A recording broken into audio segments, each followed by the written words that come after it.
छात्राओं के साथ छेड़छाड़ के मामले में गिरफ्तार बाबा चैतन्यानंद को लेकर हर दिन नए नए खुलासे हो रहे हैं। जहां चैतन्यानंद को 5 दिनों के लिए पुलिस रिमांड में रखा गया, इसके चलते पुलिस चैतन्यानंद से जुर्म कबूल करवाने की कोशिशों में जुटी हुई है।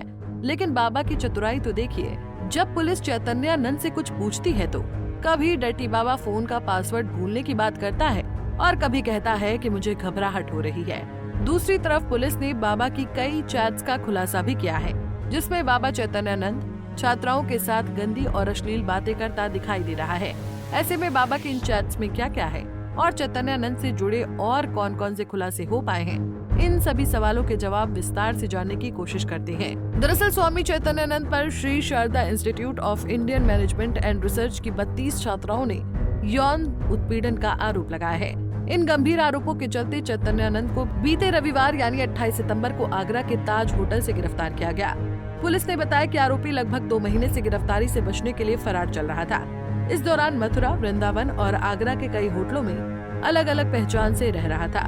स्वामी चैतन्यानंद पर जो आरोप लगे हैं, उस पर अब जांच चल रही है। वहीं डर्टी बाबा से जुड़ी कई बातों का खुलासा भी हुआ है। पुलिस ने चैतन्यानंद के फोन से कई चैट्स बरामद की हैं।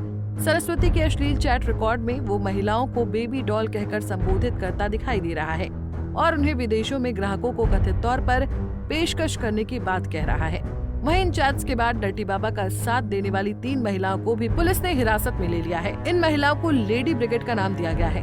तो ऐसे में ये महिलाएं कौन हैं और गिरफ्तारी के बाद इन महिलाओं ने पुलिस को क्या जानकारी दी, चलिए उसे भी विस्तार से जान लेते हैं।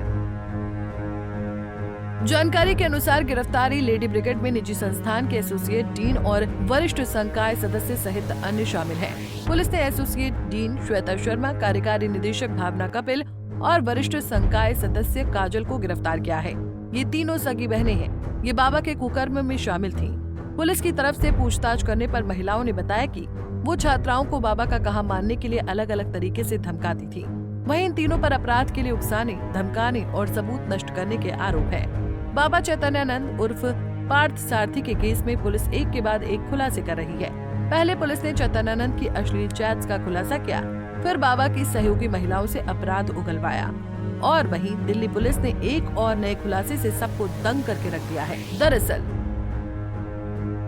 पुलिस जांच करते हुए उस स्थान पर पहुंची जहां बाबा उत्तराखंड के अल्मोड़ा में एक गेस्ट हाउस में महिला छात्राओं के साथ रुका करता था। वहीं चैतन्यानंद के मोबाइल फोन से कथित तौर पर डिजिटल साक्ष्य भी बरामद हुए हैं, जिसमें सरस्वती ने मैसेजिंग एप्लीकेशन पर एक योग ग्रुप बनाया था। इसमें वो छात्राओं की तस्वीरों पर अनुचित टिप्पणियां किया करता था। यही नहीं, तलाशी के दौरान पुलिस ने बाबा के परिसर से अश्लील सामग्री, एक सेक्स टॉय और कई सीडी भी जब्त की है। बहरहाल दिल्ली का ये बाबा न जाने कितनी ही लड़कियों को टारगेट बना चुका है। चैतन्यानंद पर लगे आरोपों की कहानी बेहद शर्मनाक है। ये सोचकर हैरत होती है कि आखिर ये शख्स शराफत का पहनावा पहनकर किस तरह अश्लीलता की हद पार करता था। बेशर्मी के साथ साथ अश्लीलता की नई नई चाल चलने वाले इस बाबा के चेहरे से शराफत का नकाब पूरी तरह से उतर चुका है। वहीं आज यानी 3 अक्टूबर को चैतन्यानंद उर्फ डर्टी बाबा की रिमांड का आखिरी दिन भी है। ऐसे में आगे ये देखना होगा कि कोर्ट की तरफ से ढोंगी बाबा को क्या सजा सुनाई जाती है। Bureau report, Punjab Kesari TV. हमसे जुड़े रहने के लिए हमारे YouTube चैनल को सब्सक्राइब करें और नई वीडियो की नोटिफिकेशन के लिए बेल आइकॉन को दबाएं।